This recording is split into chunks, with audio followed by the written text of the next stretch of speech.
Hey everyone, thanks for tuning into this week's episode of Circus of Time Review podcast, where this week we're going to be talking everything that is the controversial and dividing movie Batman v Superman. Warning, this is going to be a spoiler-heavy conversation, so if you have not seen the movie yet, just come back tomorrow or when you see it, and then you can kind of check out what you may or may not like and see if you agree. But we're missing one guest who hasn't shown up yet, but we're going to go ahead and get started. I'm going to introduce one of my first guests who's on the show. He's returning from a previous show from before. You can find him on his own YouTube channel. He's doing his top 10 list. He's doing his movie reviews, and you can also find him on a couple episodes of ATZ Cineclash movie trivia show. So we have David Durant from Durant Cinema. Welcome back. Yo, yo, yo, yo, yo, yo! What is going on? Glad to be back. Talk about Batman v Superman, one of the biggest movies. It's insane. It's insane, and I'm glad to talk more about it. So yeah, let's get in the spoilers, baby. Woo! Oh, yeah. I mean, we've only waited 3 years for this movie, so it's about time we can finally start talking about everything that we've, like I said, enjoyed or maybe not so much enjoyed about the movie. So while we're waiting for our next guest to log in, we're just going to go ahead and just jump right into things, and we'll get an introduction for him when he gets in. But the first thing, like I said, we've been waiting 3 years for this movie. Warner Brothers just finally, they put a delay in automatically, like about a year or so out, so we pushed it back. But we finally got it. So now that we've got the release, just kind of what are your initial thoughts? So David, what were your thoughts? I know you've seen it twice now, but what were your thoughts after the first time? The first time. Not the rest of the world. It was probably one of my most anticipated, the most anticipated movie of this year. And so I went in, I'm excited. I'm like, this is the first time in a while I was like really excited to go see like a movie, like really pumped. And then going through it, I was like, all right. But when I walked out, I wasn't like, oh my God, that was just truly amazing. I walked out, I was like, all right, like I enjoyed it. It was entertaining, but was it everything that I wanted it to be? Not exactly. Like it didn't walk out. I was like, oh my God, I need to see this again. I kind of walked out. I was like, it was because that's the thing. It was like it was so high, all the standards and everything. Like it didn't reach all those levels, but it still reached levels though that I was like, yeah, let's do this, And I enjoyed it for the most part though. I had a blast. It's Batman and Superman on the big screen fighting. How can you go wrong with that? Oh, yeah, very nice. Well, not to interrupt real quick, sorry, but we have Bryan Lomax just joining us. Let me do just a quick introduction to him. Bryan, what's going on? How you doing? Not so bad. Yeah. I didn't realize we were live. Are we live right now? We are live. Yeah. We started just a little early. You are live. Sorry about that. I actually got to bump out of here early because I'm going to go watch a little bit of NCAA basketball. So this is my fault that we had to get started and be on a little bit of a schedule today. But just a little introduction for everybody who's watching. We have Bryan Lomax from Bryan Lomax Movie Talk. You find him on his channel doing movie reviews and other types of reviews as well. But also, you find out that he's a really huge Batman enthusiast, as you can tell from a previous episode. So I'm glad to have him back on. Bryan, we just were talking about what our initial thoughts were on viewing. So, David, did you have a few more things you had to add, or are you finished up? Yeah. You good? All right. Bryan, what were your initial thoughts after all this anticipation? 3 years in the making for the actual announcement, but I'm sure you've been waiting a lot longer, being a Batman fan. So, what were your thoughts? Well, I don't know, it's one of those weird things because you wait for a movie for so long and it's like your most anticipated film maybe of your life because, like, as you pointed out, I'm a huge Batman fan, but I'm also a Superman fan, and just like these guys are going to be together on screen like for the first time ever in a live action film. So I think no film could ever live up to that hype. I just don't think it could. I think there's always going to be a settling in period afterwards once you've watched it, because you need to digest everything you've just seen. And the film itself, it's really dense. It's got a lot of stuff going on in it, and there's been a lot of criticisms about it already, about it being a little bit all over the place. I've seen it a second time. I watched a midnight showing, and I came out of that, and I was like, wow, blimey, that was good. I don't know if it was great, but it was good. But I wanted to kind of hold off on like really forming a solid opinion until I went back and saw it again, because particularly like with Man of Steel, when I watched that the first time, I didn't enjoy it as much as I did the second time, and I enjoyed it even more the third time. Now I've only seen this for a second time, obviously, not a third time yet. But it was better second time around. So I am anticipating that as I go on, as I watch it more times, I'm going to get more stuff from it with each viewing, in the same way that I did with Man of Steel, the same way that I did with Watchmen and most of Zack Snyder's films. So yeah, I really like this film, more so on the second viewing. First viewing, I probably would have given it an 8 out of 10 if it had to be called on it. Second viewing, it's gone up to a 9. Really love it. So more stuff in it the second time round. I love hearing that. Yeah, and that's what we were talking about earlier. Dave has seen it twice, so now his second viewing, definitely, like you said, Bryan, is bringing out more things that he can connect or maybe miss on the first viewing. Same thing with Man of Steel. I really wasn't a huge fan of it, but like I actually just watched the Collider movie talk commentary of it, and just kind of getting it a little second chance, and they're explaining scenes that I maybe didn't have too much context on, and so it kind of cleared things up, and so I enjoyed the movie a lot more. So that was like my 4th time seeing that movie. So yeah, sometimes it takes a few movies to see. For me, coming out of this movie, I was excited going in as always. I've been a huge Batman fan. Superman, yeah, he's been, a hero that's been in the limelight, so I knew of him, but I wasn't like diehard. It was always Batman. So I was excited to see a new Batman, and one was Superman. Now, going into the movie, of course, we all were excited. Coming out, I was a little more confused, and I was disappointed. I was just kind of like, and I guess I wouldn't say disappointed. It's just kind of like I didn't know how to feel. Like I've heard a few reviewers saying, not knowing how to feel.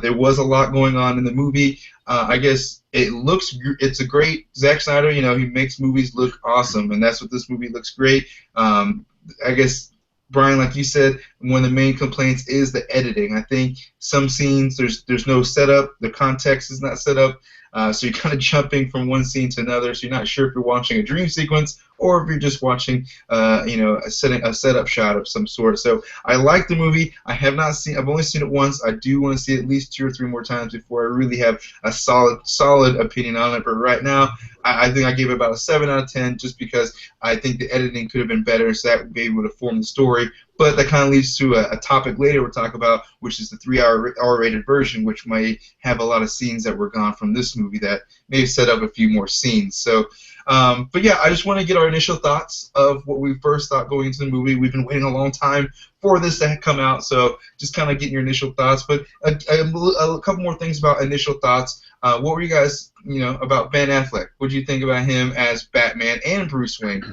Bryan, what did you think? I think it was fantastic. Now, obviously, there's the biggest influence on Ben Affleck's Batman for this film is Frank Miller's Dark Knight Returns, and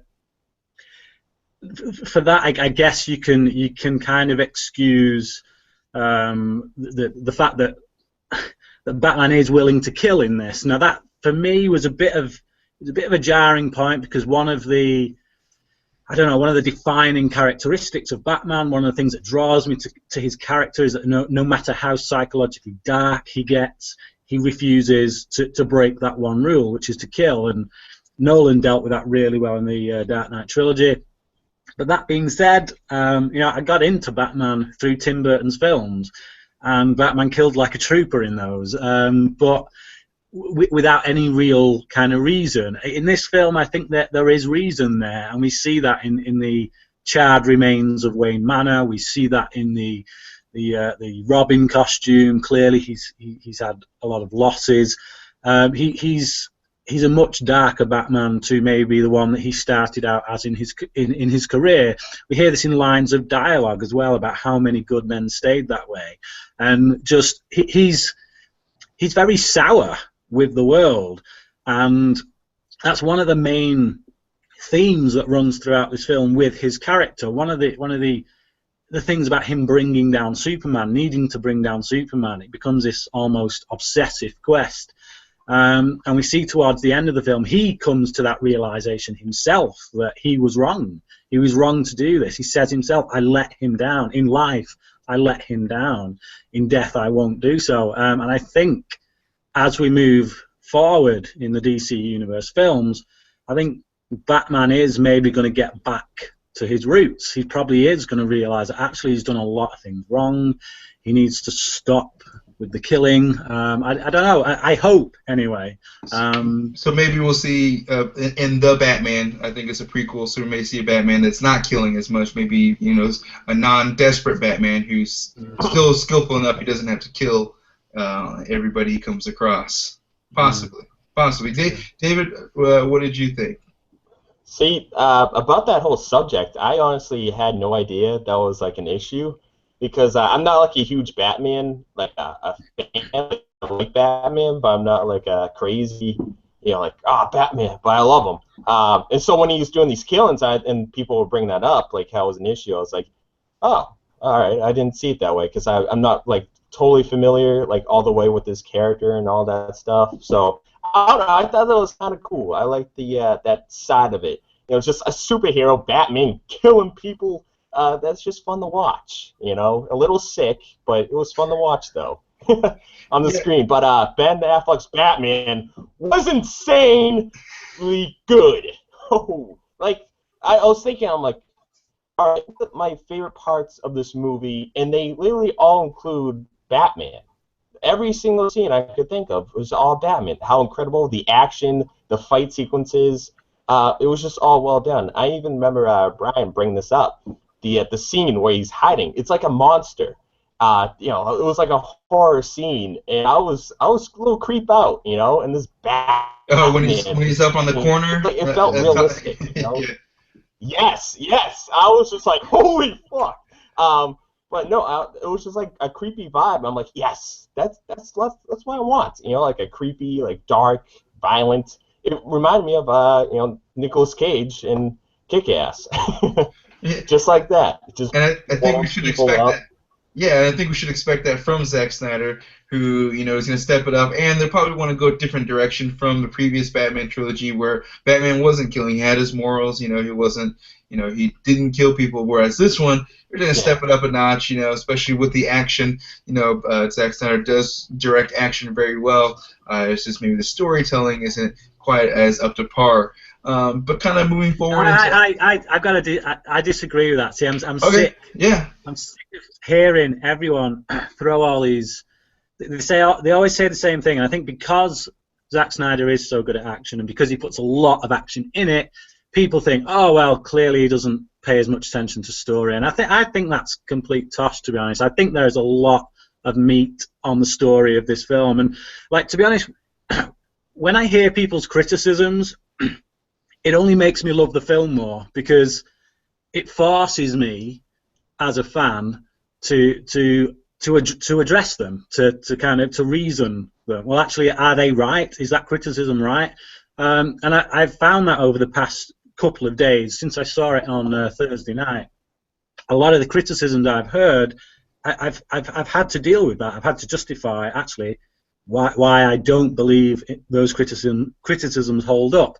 And one of them, for example, and I've talked about this on various places on the internet, but one of the big criticisms I've heard is that when Batman decides not to kill Superman, which again, by the way, really badass moment. Somewhere I didn't think they'd go. I thought, like comic books, they'd say, oh, it's going to end in a draw. But he doesn't. Batman wins. Batman has Superman. He's owned him. He's got him. But he chooses not to kill him, and that's because Superman mentions Martha. And a lot of people have said that this is nonsense. Why would he choose not to go through with his plan to kill him just because he's mentioned Martha? So what? They've got the same mother, same mother's name. And for me, that was a really story. Yeah, that was a really powerful moment. That was the story. Everything about this story coalesced in that moment, because you've got these two orphans who they could be brothers. They've had very kind of similar backgrounds in a way because they have lost their parents. You know, they both have a mother named Martha, and I think that's what really resonated with Bruce. But just you got to look at two different ideologies in these two characters, and Bruce in this film, the way he starts out, he doesn't really believe anything has a reason. He says as much when he tells Superman that the world only makes sense if you make it. In other words, people build their own theologies. It doesn't really mean that it's true. He doesn't believe things happen for a reason. So when he's got Superman there, this guy that he's been trying to kill, and all of a sudden he says, "You've got to save Martha," that isn't just randomly thrown there. He's suddenly thrown into question. Does this happen for a reason? I've got this guy right under this spear. I'm about to kill him, and he throws Martha at me, my own mother's name. And it's like he's literally 2 minutes ago just told this guy nothing happens for a reason. It's all random chance. So he's suddenly that kind of idea has suddenly been turned on its head, and he's questioning, actually, is there a reason that this guy has said this? Maybe the world does make sense after all. Maybe I've been wrong. And to me, I think all the elements for that moment are there in the story leading up to it. You just have to watch it and take note of it. I saw them more, like I say, on the second time around, but sorry to just waffle on. No, and I don't disagree. Like you said, it has been kind of redundant with the argument with Zack Snyder, and I guess kind of what I'm applying to is maybe not the way his vision is. It's more as, and I don't know how much control he had over, or if he was part of the process.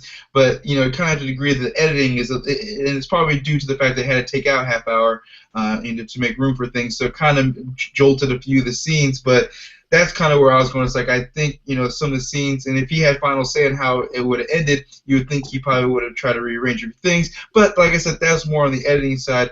You're right on the visual and the way they portrayed the Martha, how that led up.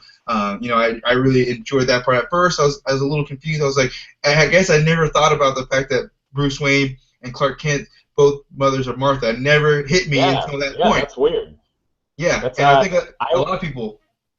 I want to see them. I want that. I want to see them on a show for a DNA test to see if they are brothers. Can we get that? I want to see the needle that can puncture Superman's skin at that point. So if they can get that, we'll be set. So, well, just kind of moving forward onto some other things that we want to talk about.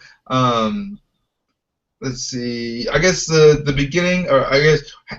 We're just going to jump all over the place. The main big thing I want to get over, how do you think they handled the death of Superman? Do you think it was going to happen in this? Did you think they were actually going to pull the trigger on this, or this could have been maybe in the Justice League? Do you think it was too early? David, what do you think?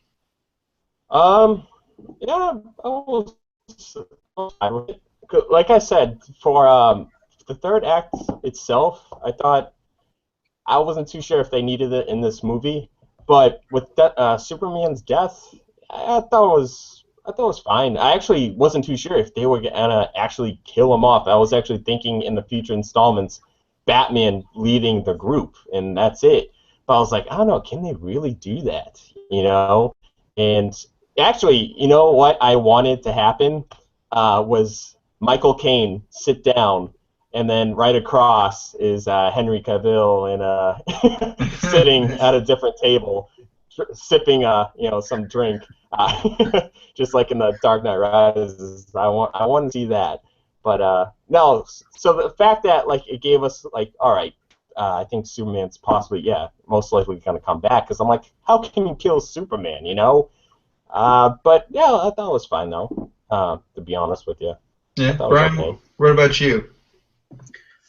If there's, I mean, I mentioned this in my review, but I think for me, if there's a weak point in the film, there's a weak spot, I would say it's Doomsday. I wish they hadn't have gone with Doomsday in this. I think the battle between Batman and Superman is more than enough. I think that exactly. I think once they came to an understanding with each other, once they were on the same side, I think Batman should have gone off to rescue Martha like he did, and Superman should have gone to get Lex Luthor. And I think maybe you could have worked into the plot that Lex Luthor still had some of that kryptonite, so he has a bit of a showdown with Superman because he's got that, so he's able to get one over on him a little bit. But Superman somehow overcomes it. That way you do away without the need of having this monster in, without having Doomsday, and you tie up those two loose ends fairly a bit quicker, kind of thing. So your big fight with Batman versus Superman is the big showdown. I don't think you needed Doomsday. I think Doomsday, quite frankly, deserved his own film. I think because they put Doomsday in there, Zack Snyder probably did feel, well, actually, if you're going to have Doomsday, you have to have the death of Superman. Otherwise, it ain't Doomsday. But, if you are going to stick it in there, if you are going to kind of force Doomsday in there and have him kill Superman, then I like the way they handled it. Given the amount of time they had to deal with it, I thought it was a pretty ballsy move to not quite bring Superman back at the end. Clearly he's coming back. We all know he is. Well, we saw the dirt rising. It's Superman. He's clearly coming back. But to actually end with him still in the coffin and the world in the film, the people that exist in the world kind of still, as far as they're concerned, Superman's dead. As far as Lois is concerned, Superman's dead. As far as Martha's concerned, Superman's dead. So for that side of things, I think there is still quite an emotional kick in the film because you're relating to the other characters and how they feel about it. I mean, in the comic books, one of the big things about Superman's death was not necessarily the fact that he died that gave you the emotional punch, because let's face it, even in the comic books we knew he was going to come back, but it was seeing how the world dealt with the loss of this Superman. And for me it was all like, I got a bit of a lump in the throat once we saw the procession of people around the Superman monument, and the line that reads, if you are looking for his monument, just or if something like that. If you're searching for his monument, just look around you. And like when I read that line, I got a lump in my throat, and it's like, it's not, the emotional kick isn't really, oh, that Superman's dead. It's seeing other people's reaction to it. Like, just to use another film as an example, a lot of people, when they talk about The Sixth Sense, they talk about the ending, the powerful ending being this thing about finding out that Bruce Willis is dead. Sorry to people who are oh my God! But people talk about that as the big ending, but that isn't the big ending. That's fancy storytelling, but the big ending is the relationship between the kid and his mother. That's where the emotional punch lies. That's where the character stuff is. And for me, with this film, the emotional punch isn't the fact that Superman's dead. It's seeing the world's reaction to that loss. So yeah, that quote on the monument, like I say, gave me a lump in my throat. I like the way it was handled. But if I was called on it, I would have said, leave Doomsday out of this, put him in a future movie. Yeah, no, and with the trailer that we saw a couple months back when they did show Doomsday, and then people were reacting like, why are you showing us too much now? And then Warner Brothers, like, they backtracked, like, oh, this is the middle of the movie, and then you're going to get more at the end, when really, it was actually at the end of the movie, it was everything we guessed it was going to be. Like, you're just going to use Doomsday to bring Batman and Superman together. And honestly, I didn't really think about the death of Superman coming until we're kind of getting into the movie. I was like, you know what? I think they're gonna have to kill somebody out, but I didn't think it was gonna be Doomsday, Superman. So I thought that it was with the Lex Luthor using Zod's body. We all saw that coming. It was weird because for a 2.5-hour movie, he didn't show up until like the last 18 minutes of the movie. So like at that point, you're like, I wasn't saying I was ready for the movie to be over, but I was like, I thought it was basically over, and we still had additional half hour with the battle with him and Wonder Woman.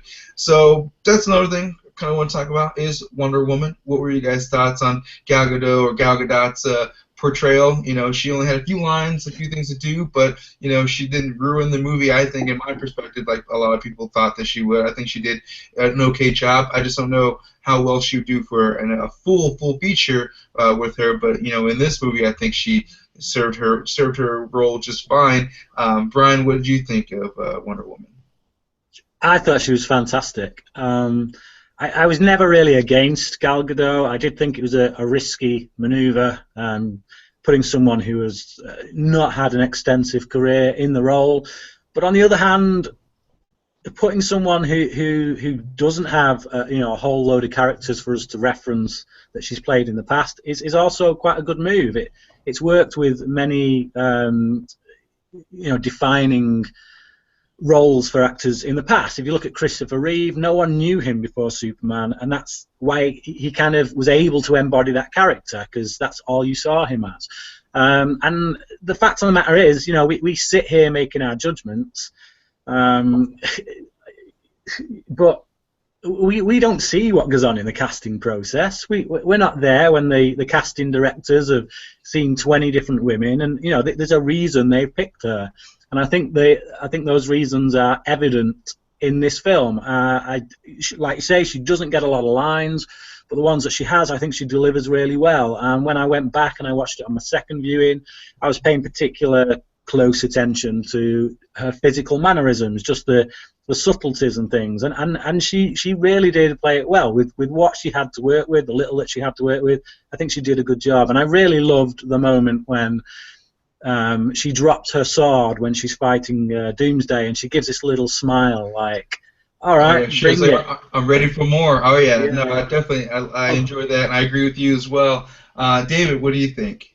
Yeah, no, exactly. That's how I felt. I thought she did, you know, pretty good for what she was given with, because you know, like I said, I just want to see more of her. Like I want to see more, and at the end, like Bryan was saying before that, you know, you got to settle of her like being mysterious, and you just wanted a little more information about her. But like what Bryan was saying, when he was, you know, in that battle, she had like a little more emotion, some more personality with her. Like exactly, like bring it on, like ooh, you know, let's go. Like usually, you know, it's just like I'm like I'm just gonna leave it to you. And no, I thought that was really cool. She's like, I don't give a shit. Like let's go, let's bring it. But yeah, no, I thought she was good. I wasn't like, oh god, get her out of here. Like we need someone new. Like the outfit, the way she presented it on screen, Wonder Woman.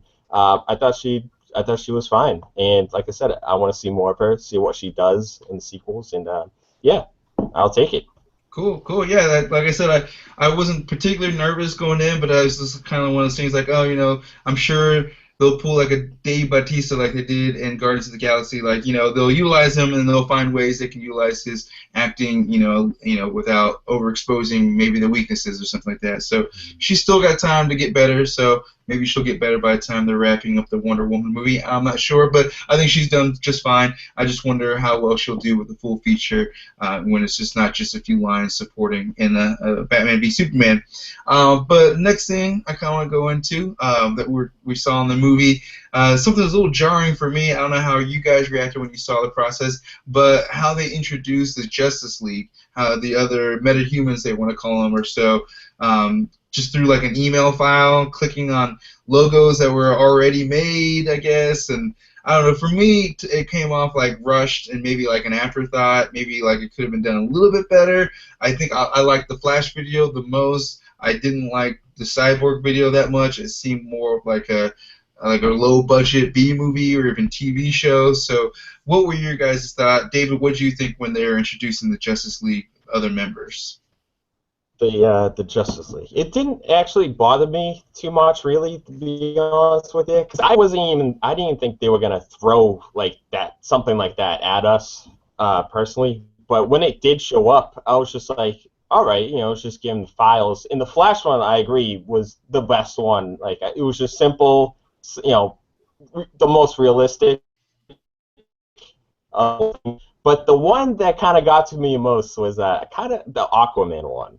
when they're going down, I thought it was cool. At first, it was like then the lights, to show up. I was like, all right, if they cut it off like right there, I would have liked it a lot more. But then all of a sudden he comes out like in the slow motion and just stares at the camera for like a good like 5 seconds. minute. Yeah, 10 I'm seconds. like, I'm like, what's he? Yeah, I was like, what's he doing? Like, I don't know. It just looks like he was posing at a certain point. But as the whole computer thing and the file, like, it didn't really bother me to the point where it just like it took me out. But yeah, I guess it seemed a little rushed. Like, okay, here we are. Here's this. It wasn't like it was nicely placed files with the logos and everything and nice videos. But for the most part, I thought it was just fine. I thought it was okay. It didn't bother me. I didn't love it either, but it was just there. To be honest with you. Yeah, for some reason, it bothered me more than anything. I was like, why is this feel like this is being thrown in? Oh, really? But Brian, what did you think? Did you think it handled it well, or did it not bother you at all? I think they handled it well, and I think there's several ways you need to look at it, which is from the perspective of someone who has no knowledge of comic books whatsoever, and from someone who has some knowledge and someone who's like a fanatic. Now, I'm not a fanatic because I've never read really Aquaman comics. I've never really read any Cyborg stuff. Read a little bit of Flash, but they're setting up in this world that metahumans exist. That's something that's going to go forward in the other films. And I think if you don't know these characters, it doesn't matter, because that's not important. What's important is what these characters are setting up, which is that in this world, metahumans exist. You can walk away from this, and like if in future movies they never even brought the Flash in, they never even brought Cyborg or Aquaman in, it wouldn't matter, because what this scene does, as I say, is set up that metahumans exist. They could have put some random metahumans in there that we as comic book fans don't even know about, and we'd have been like, I don't know who they are, but I get what it's setting up. So I think that element is more important than who these guys actually are. I mean, okay, in future films we will learn who these guys are, but yeah, it's just for me it didn't really feel just thrown in there. It had a purpose, and that purpose will obviously come more into fruition as we get more films, something which Marvel has been doing since the first Iron Man film, when Nick what's his face turns up at the end of the film. That's purely for the fanboys. That is the only people sat in the cinema who really loved that moment were people who knew who that guy was, who knew who Sam Jackson was playing. And nobody criticised Marvel for doing that. Yet now when DC do it, all the knives come out, and it's like there isn't a single Marvel movie that comes out at the moment. And don't get me wrong, don't think for a second that I'm dissing Marvel. I love Marvel movies. Captain America, Winter Soldier, one of my favourite films, never mind comic book films. But why is it they are allowed to put references, loads of references, in their films that don't pay off in those films until future movies? Whereas the moment DC starts and they start doing it, suddenly the knives are out and people criticise them. It annoys me, quite frankly. Well, yeah, and I understand.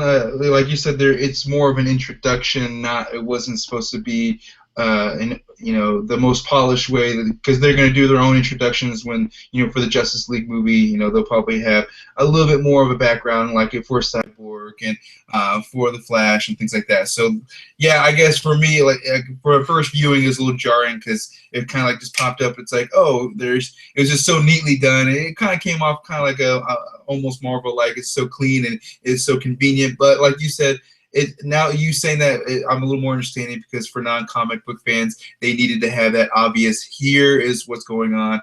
We do have metahumans in this world, like you said, too. So it had to set up that kind of, plant that seed, I guess you could say, plant that seed of the metahumans being in this world. So I guess it could have been, it could have that, that quality that it did, and still hold up.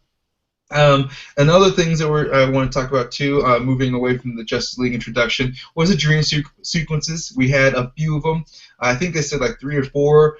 The ones that I'm remembering was the Dark Side, or in the desert, where you can see the reference to Dark Side, and also the Flash time travel, where he's at his desk, kind of the same time as the desert one. Do you guys remember any of the other dream sequences? Yeah. Yeah, there was the one that Bruce Wayne has at the beginning when he starts rising like a Okay. I wasn't sure if that was a dream or not too, because I was like, oh, he's floating. Is this a dream, or is this how this world works? I wasn't sure. No, yeah, that was a dream sequence. This film deals a lot with Bruce's fear. I think you're talking about a character that trades in fear. His business is fear, and we see that from his opening scene as Batman when he's hanging from the ceiling, and it's really good. But suddenly this element is introduced into his world, Superman, someone who could wipe out the world, and all of a sudden he's dealing with fear. He's afraid. We see that in that dream with the dark side vision. And again, this is something that I love about this film, is that things can be interpreted on multiple levels, depending on whether you are a comic book nut or someone who has no knowledge of the comic books. Now, if you are aware of Greek and Roman mythology, or just like their language or anything like that, you would know that the Omega symbol wasn't created for Darkseid. This isn't something that has only existed in comic books for Darkseid. The Omega symbol has been around for thousands of years. It means the end. It refers to the Alpha and the Omega, the beginning and the end. And the fact that this is in this dream, yeah, for us comic book nerds, that's Darkseid. It's clearly Darkseid. But if you're someone who just wants to interpret this on a level that has nothing to do with knowledge about comic books, you're playing into the fears of Bruce. Now, this comes directly before the other half of the dream, where Superman comes, burns 2 people to a crisp, and then nails Batman. This whole dream sequence is about Batman's fear, what Superman represents. He represents the ending of the world, the possible end of the world. So, to me, that's the way in which Bruce might interpret that dream, the way he's dealing with it, the way he's processing this idea about Superman.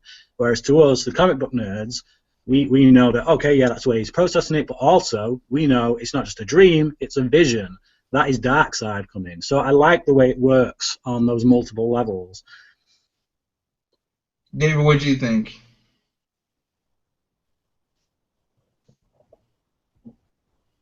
Did we lose him? He's still there? Oh, yeah. Oh, I'm good. Okay. So, what were we thinking of the dream sequences? What was the one that jumped out to you? Yeah, the desert scene I actually liked it a lot, because it shows what Bryan was saying, what is going through Bruce Wayne's head. Like, it shows the motive behind why he's doing this. Because we see all the time that people can change, they can be good one minute, bad the next. So why is Superman different? Like, he still has that human, but yet with God powers. And yeah, 1 minute he could just all of a sudden decide to take over the whole world, if he could, because sometimes greed gets the people and they can just do whatever they want.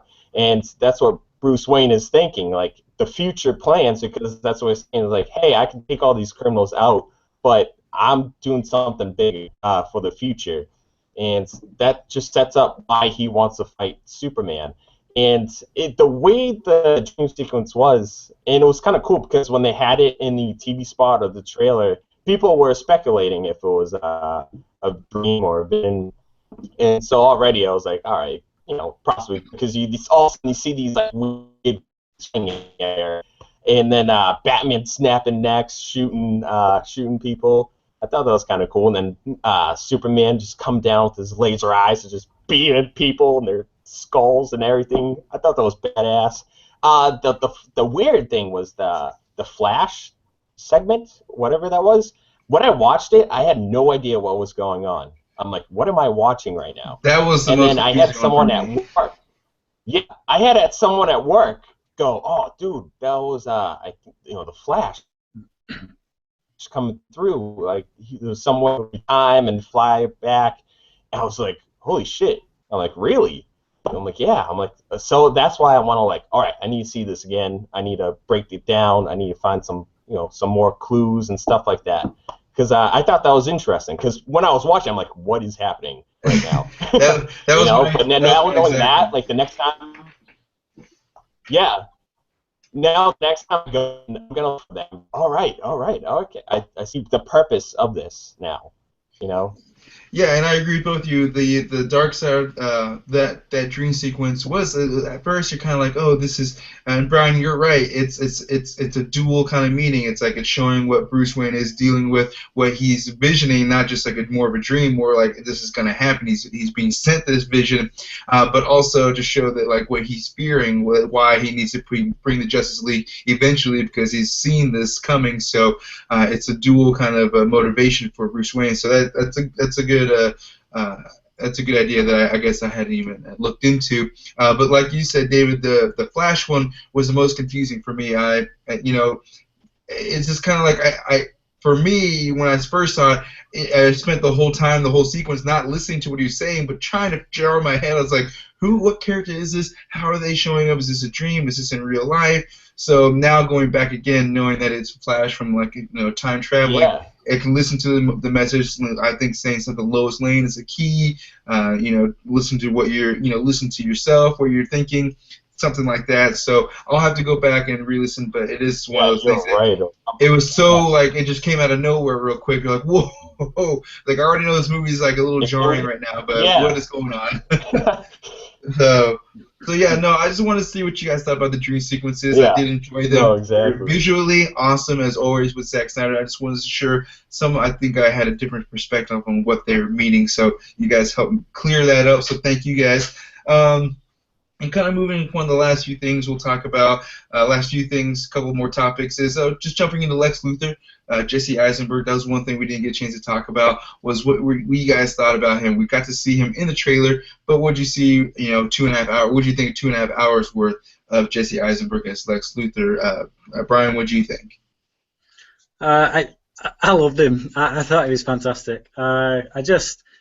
He gave me what I wanted and what I was expecting, which was a insane version of Mark Zuckerberg from Social Network. There was something a little bit Joker-esque about him when he was going a little bit overboard at times. But maybe a little Edward Nigma, Jim Carrey, Edward Nigma. Yeah. I liked the insanity of it. I liked the jitteriness. I liked that he can be at a press conference and go off on a tangent and then just stop mid-sentence and say, right, that's it, I'm done, and walk off. Clearly this guy is insane. But yeah, I like that. I mean, Lex Luthor in the comic books, he's always had a god complex, and the thing that Superman represents is power to him, is someone that most of the world is kind of bowing down to, is kneeling in front of, and Lex Luthor will kneel in front of no one.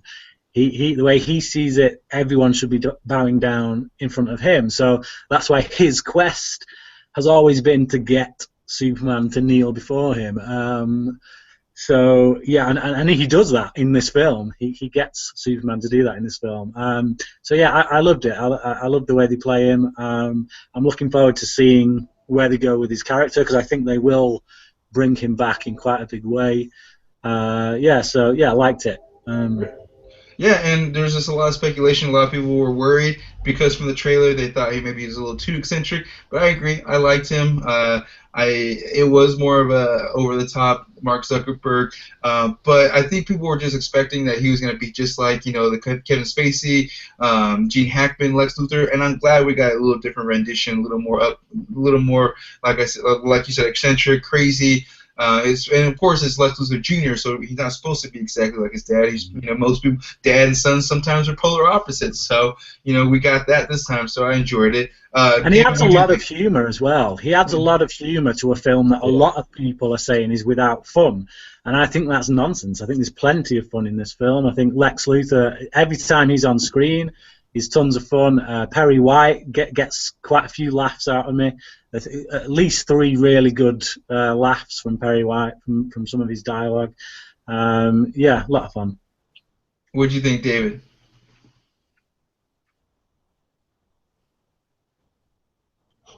I will say this. I did like when he gave that speech at the beginning. He was like, blah, blah, blah, open bar. I enjoyed that. I will say, I like Jesse Eisenberg, and when he was casted, everyone was like, oh, I don't know. And I was like, all right, I want to see him do good. And with the picture and everything, I was like, all right, like, let's do this. But when I watched it, I have to be honest, I just, something about him just didn't click for me. I thought it was just, too over the top. I don't know, it was just, every single scene he was in, I kind of lost interest. I don't know if maybe it's just that hair. Like when he was bald, he looked pretty badass. Like I like that, but I don't know, that hair was just, I couldn't stop staring at it. I was waiting for it. You're like, when is it gonna fall out? That's. Yeah, I think exactly. Mixed reactions in general. I think everyone, but like you said, Bryan, it's good to have a different take and my thoughts on a different take. There are a few scenes where he felt like he was just kind of chewing up the scene just to do it because he could, maybe not to add to the scene. And I think a lot of his character was used for exposition too, so he was more like the comic relief / exposition guy. So, but I think he did. It was a nice rendition of a Lex Luthor that we hadn't seen before yet. So I think, if we're going to bring him back, we're just going to have to get used to this type of Lex Luthor, which I think I can tolerate over maybe another movie or two.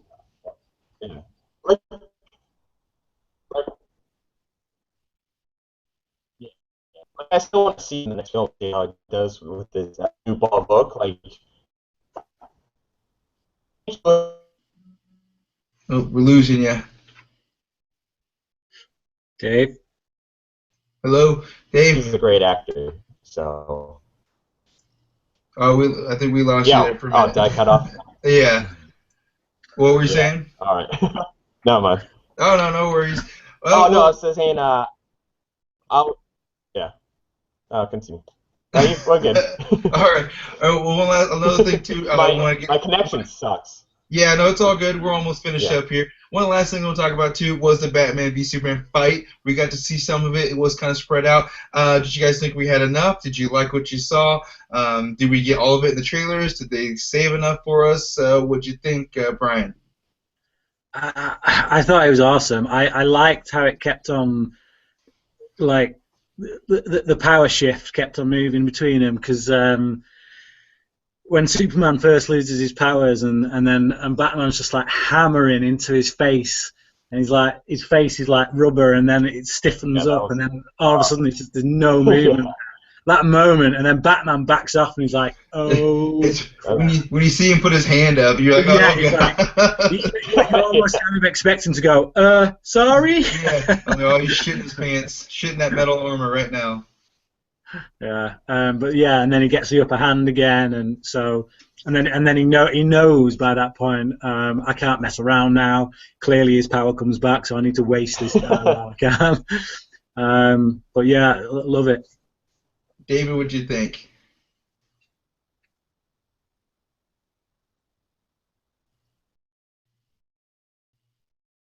Dave. I thought it was insane. I loved that fight. It was incredible because, just the use of kryptonite, how powerful it was, because we got to see it in action. Ah, shit. Oh, am I still good? You're still good. We got you. Hello?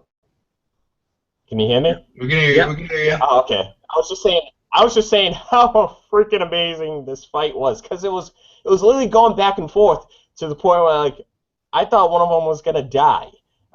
That's how insane it was. I just love how they both had weaknesses and strengths, and they're both going at it, because you can see Superman easily taking out Batman, but just the way with the armor and the kryptonite and how he used it. I love that second shot, because it was like this was his last chance, pretty much. Like, his life was on the line, it seemed like, if he didn't fire that shot on time.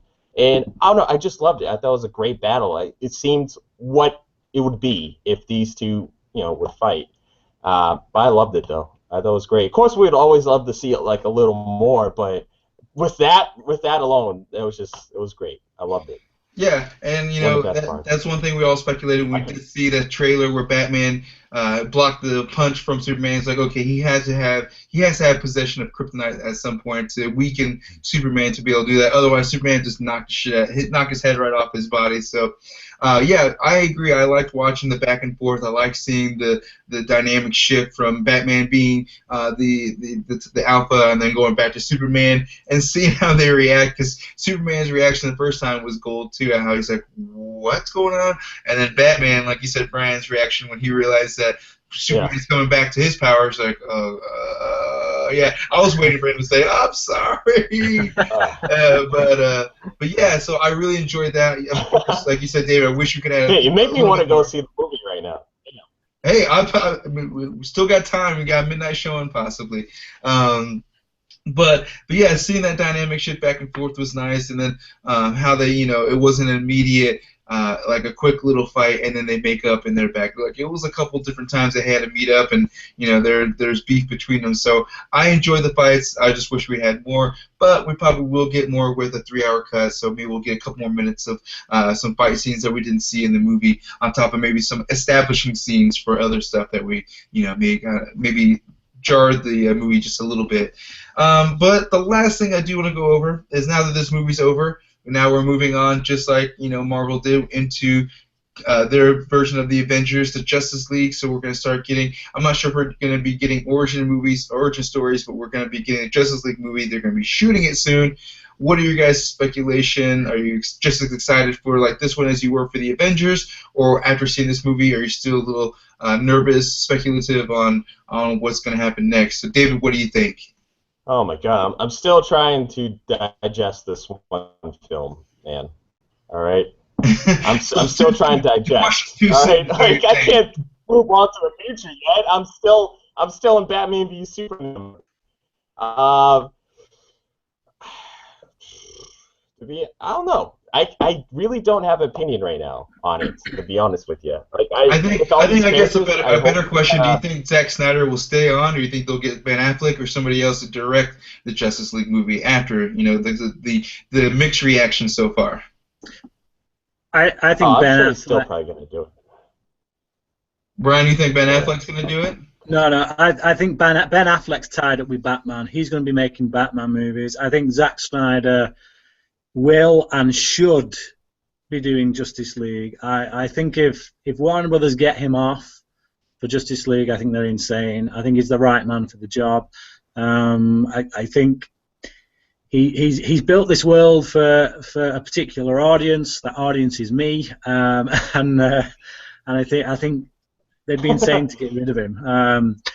Regardless of what critics say, his movies still make money.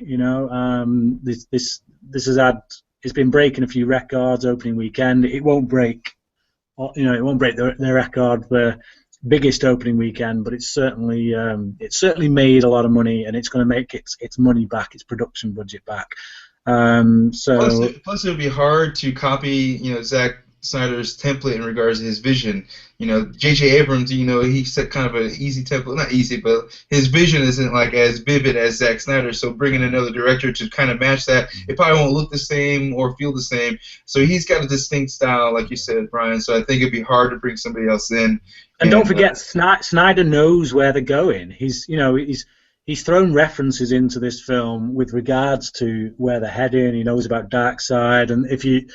I don't really know much about Injustice, Gods Among Us, but apparently a lot of what the Flash says in that vision, when he talks about Lois, and Bruce, you were right, it's Lois. That refers to some people are speculating that it's a reference to something that happens in the Injustice, Gods Among Us storyline with regards to Lois Lane. So clearly Snyder has an idea of where to take this thing, and with these kind of films, they never just make a film and then afterwards say, right, where do we go from here, boys? They've got the next 3 or 4 films mapped out. Snyder has been in that process from the ground up. He's the one who's been spearheading these movies, giving them their direction. So I think to get rid of him now would be insane. I like what he's done so far, and I'd love to see him do the Justice League. Yeah, what do you think, David? You said that you think Zack Snyder will stick around too? Yeah, I don't see why not. Well, No, it's fine as long as they because like I feel like this one was setting up the universe. Like you got to throw this in the setup for this one, like just leading things to it. But now that we like finally, all right, we got these characters, we got these guys. Now we don't have to throw in a whole bunch of stuff. We can just make a movie with these guys already involved and just get it going right away. Yeah, I think that's my thoughts. It'll take away from the distraction, kind of like Bryan said, that Ben Affleck's going to be taking over for the Batman, so he's going to worry about establishing that kind of world or tinkering with that. Ben Affleck will probably be on the writing side, production, and directing.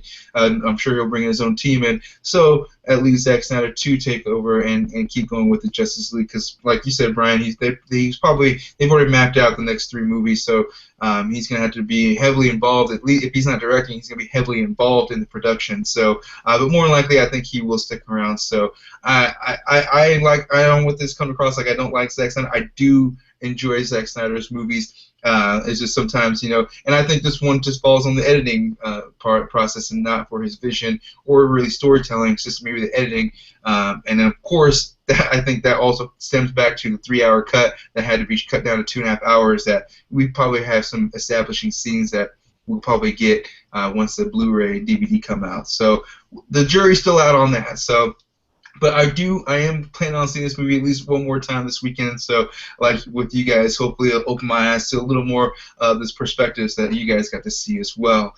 But unless you guys have anything else you want to go over that we didn't go over through the movie, anything else, Bryan?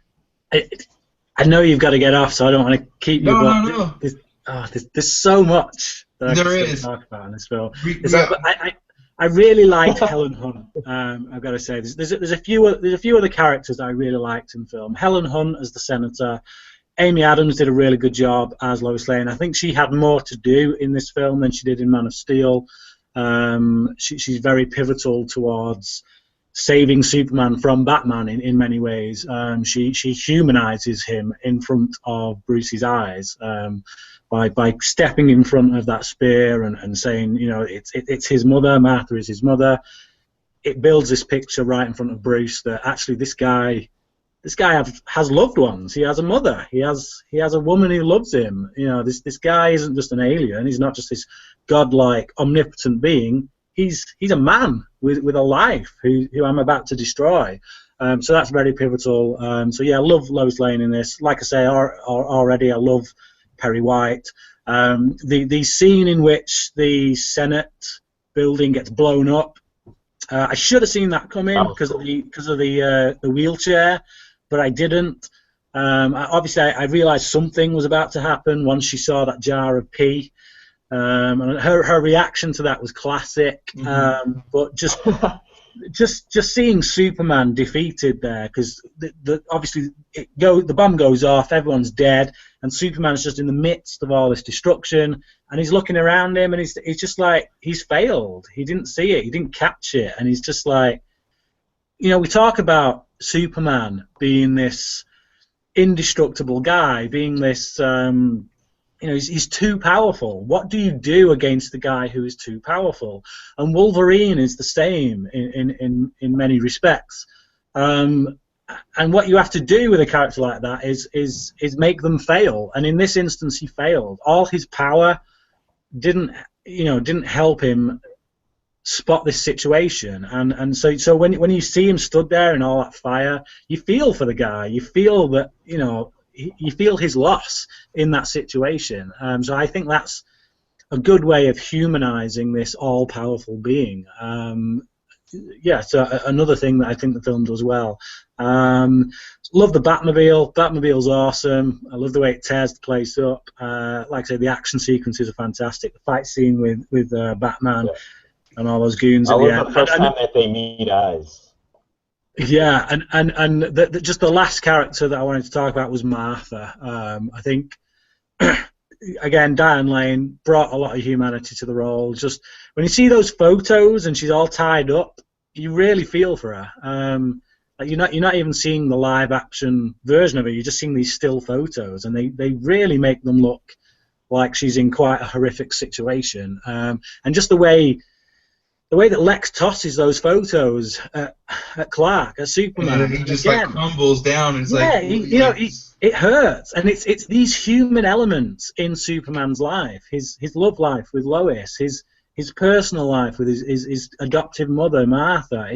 It's those human elements that make Clark more than just this alien godlike creature. It's them things that make him vulnerable, that make him fallible, that make it so that people like Lex Luthor can actually get one over in him. So yeah, I love that element. I think it's dealt with brilliantly in the film, and I think Martha brings a lot of humanity, and I really love it when she gets saved. I love her reaction when Batman says, I'm with Superman, and she's like, I figured the cape. I figured with that cape. So, yeah, I smiled at that one too. It's a fantastic film. It really is. If it's anything like Man of Steel, I think the more I watch it, the closer I'm going to get to just giving up and giving it a 10 out of 10. But for now, I'll give it a 9. Yeah, I think you're right. It's like it's a wine. It's going to get better with age. So more viewings, you'll figure things out, and with more movies coming out, a lot of things will connect back to this movie that'll make sense as well. David, anything else that we didn't go over that you want to go over? No, I think we pretty much covered the basis of the story.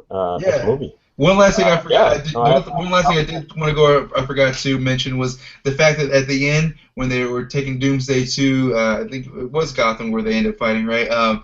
They were making it a big deal to state how it was nobody in the area, that it was after work hours, nobody's gonna get hurt. Everybody. I just thought that was kind of funny. They're driving that home because basically they did the same thing in Man of Steel. So.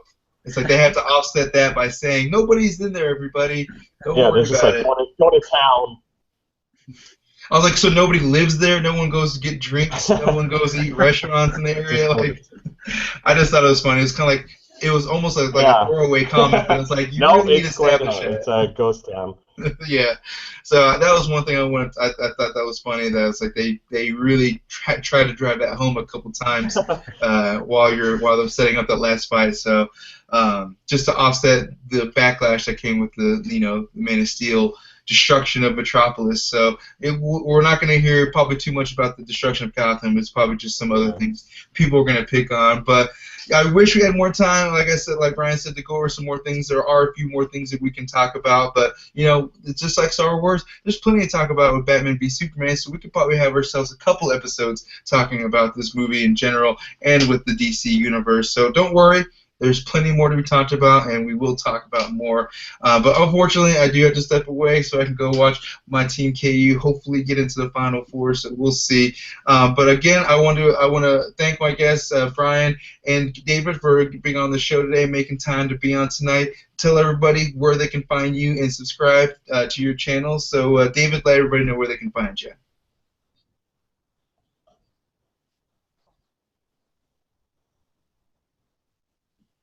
Uh-oh. Can you hear me? I think he's got a delay. I think he has a delay. Uh-oh. Well, Bryan, you let everybody know where you guys can hear this. Thank you, Carlos, for having me on here again to talk about Batman v Superman. Yeah. Oh, nice. Hey, no, well, always glad to have you on. We'll definitely be having you on again. Bryan, where can everybody find you?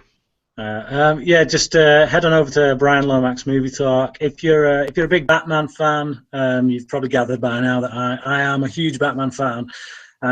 So my channel is probably where you want to be because I've reviewed a lot of the Batman films. I've done some a lot of videos on Batman, some quite in-depth stuff.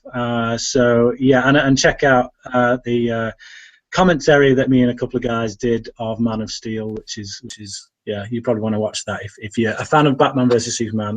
But just yeah, Jeff, just thanks again for having me on. It's been a blast talking about my favourite subject.